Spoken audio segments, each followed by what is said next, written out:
जय भवानी शक्ति पूजा तंत्र रहस्य पे आपका हार्दिक स्वागत है। सभी साधक साधिकाओं को ओम नमः शिवाय, जय माता दी। आज हम आपके लिए जानकारी लेके आए जो सावन माह में जो हरियाली तीज आती है उसके ही बारे में संपूर्ण जानकारी लेके आए। सावन माह में हरियाली तीज कब मनाई जाती है, हरियाली तीज की तिथि कब प्रारंभ होगी, इसका व्रत का पारायण कब करना पड़ेगा, इसकी पूजा विधि कैसे कर सकते हो, इस व्रत को रखने के क्या नियम होते हैं, इसकी संपूर्ण जानकारी आपको इस वीडियो में प्राप्त होगी। कोई भी व्रत को किया जाता है तो कुछ नियम होते हैं जिसको पालन करना जरूरी होता है, तभी आपका व्रत वो पूर्ण कहलाता है। अगर आप नियमों का पालन नहीं करते, जो आपका व्रत है वो पूर्ण नहीं होता है, वो खंडित हो जाता है। इसलिए जो भी नियम होते हैं उसे ज़रूर पालन करना चाहिए। हरियाली तीज को सावन माह में शुक्ल पक्ष की तृतीया तिथि को मनाया जाता है, इसलिए इसे हरियाली तीज कहते हैं और कजरी तीज के नाम से भी जाना जाता है और इसे श्रावणी तीज के नाम से भी जाना जाता है, जो सावन महीने में आती है। इसलिए सावन के माह में हरियाली का बहुत ज़्यादा महत्व होता है। हरियाली तीज का व्रत हरे वस्त्र धारण करके किया जाता है, यानी कि हरी चीज़ों का कुछ नियम होता है। इस व्रत में जो भी धारण करें आप, वो हरी चीज़ होना चाहिए। जैसे चूड़ी हो गई हरे रंग की, आपके वस्त्र हो गए हरे रंग के, वैसे हरे या लाल भी पहन के कर सकते हो। लेकिन जो सावन माह में जो हरियाली तीज आती है उसका जो महत्व होता है ज़्यादातर हरियाली से जोड़ा जाता है और इसे हरे रंग से भी जोड़ा जाता है। हरियाली तीज तिथि और शुभ मुहूर्त आपको बता देते हैं। साल 2021 में हरियाली तीज का पर्व 11 अगस्त दिन बुधवार के दिन मनाया जाएगा। तृतीया तिथि प्रारंभ होगी 10 अगस्त शाम 6:05 पे, समापन होगा 11 अगस्त 4:53 पे। इस व्रत में भगवान शिव माता पार्वती की पूजा का महत्व होता है। हरियाली तीज का व्रत महिलाएं द्वारा किया जाता है। महिलाएं भगवान शिव माता पार्वती की पूजा करके अपनी पति की लंबी आयु की कामना करते हुए और सौभाग्य की कामना करते हुए इस व्रत को किया जाता है। हरियाली तीज का व्रत जो भी महिलाएं करती है उन्हें हरियाली तीज के दिन सुबह सवेरे जल्दी उठ के स्नान आदि करके अपनी घर में जो पूजा घर है उसकी साफ सफाई करके हरे आम के पत्ते से तोरण बना के सजाना चाहिए। उसके बाद महिलाएं अपना 16 श्रृंगार करके पूजा के लिए काली मिट्टी का इंतजाम करना चाहिए। जैसे काली मिट्टी का इंतजाम आप लोग एक दिन पहले भी करके रख सकते हो, और जो मिट्टी लाना है आपको किसी पवित्र नदी किनारे की मिट्टी होना चाहिए या किसी तालाब की मिट्टी होना चाहिए, या तो किसी भी नदी किनारे की मिट्टी, तो कोई अच्छे से जगह की मिट्टी का इंतजाम करना चाहिए। वैसे तो नियम के हिसाब से जो गंगा किनारे की मिट्टी रहती उसका नियम है,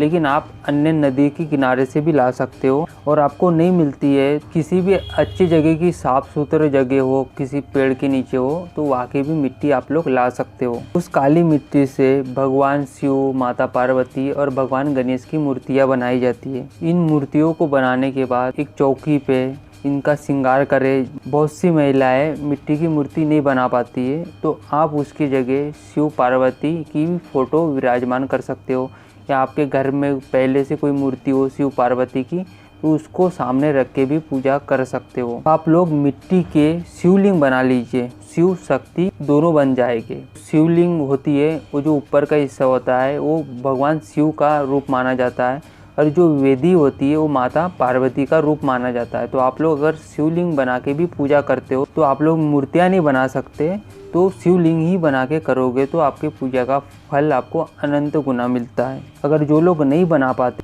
मिट्टी का इंतजाम नहीं हो पाता, भगवान शिव और माता पार्वती की फ़ोटो भी रख के कर सकते हैं, या आपके घर में पहले से मूर्ति हो उसको रख के भी कर सकते हो।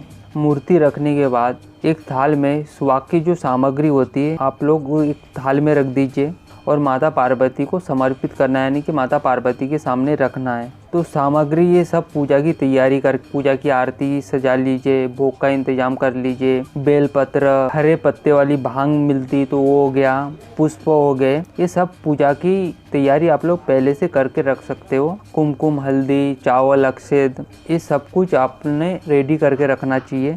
और सबसे पहले श्री गणेश का पूजन करना चाहिए, पंचोपचार, भगवान शिव का पूजन करना चाहिए, पंचोपचार, माता पार्वती का पूजन करना चाहिए, पंचोपचार, जो सुहाग की सामग्री है वो समर्पित करना चाहिए माता पार्वती को, अगर आपके पास वस्त्र नहीं है भगवान शिव को चढ़ाने के लिए, भगवान गणेश को जो मोली आती है हाथ में बांधने की, उसके टुकड़े करके छोटे छोटे वो वस्त्र के रूप में चढ़ा सकते हो। अगर आप लोगों ने शिवलिंग बनाई है, उस शिवलिंग की पूजा करिए, पंचोपचार हरी चीज़ें समर्पित कीजिए। पूजा करने के बाद कथा पढ़ी जाती है। कथा पढ़ने के बाद आप लोग आरती कर सकते हो। इसी प्रकार से आप लोग अगर पूजन कर लेते हो तो शिव शक्ति की आपको कृपा प्राप्त होती है।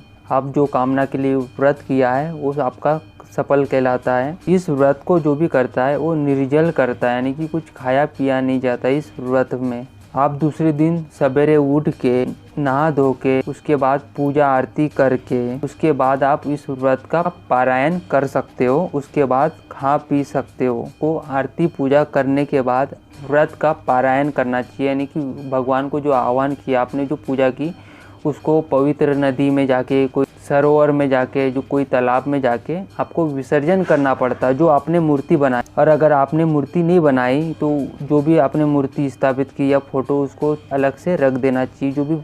जो सामग्री है पूजा की, उसको इकट्ठा आपने किसी भी नदी में विसर्जन करना चाहिए या किसी भी तालाब में। या नदी तालाब आपके घर के आसपास नहीं है, पूजा की सामग्री किसी भी पेड़ के नीचे दबा सकते हो। मूर्तियाँ बनाई या शिवलिंग बनाई कोई भी तालाब में या कोई भी कुएं में आपको उसको विसर्जन कर देना चाहिए।